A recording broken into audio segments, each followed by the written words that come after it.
So hey everyone, Sandeep here. I thought I'd make a quick video going over levels and my general outlook for the week. So this was one of the toughest couple of days that I've had in ES Futures, right?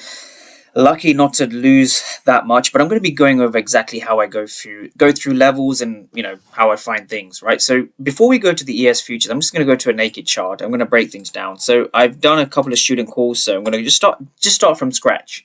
Now, the way that I look at the charts, right? So we're going to be going over a weekly review, and I'm just going to go over very quickly how I mark these charts up. So there is a 4-step process that I use every single day. So this is the process I use, and I know it at the back of my hand because I've been using it for years now. So market structure, dealing range, PD arrays, and then fair value gaps. And so the levels that you want to trade from come down to these 4 things. So I'm going to whiz through them because I'm just going to go over this week's level. So this is a structure low, structure high, and then we had a breakdown here, structure low.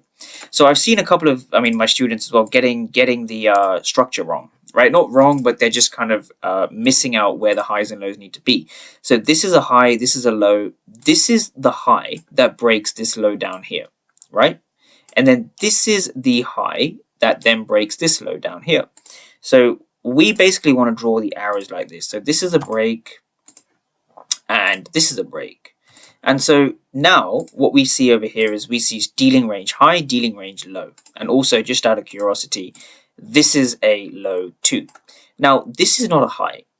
The reason this is not a high is because it hasn't broken the previous high or low, right? It hasn't done that.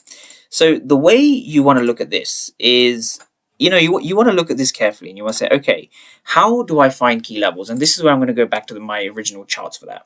So hopefully from here you understand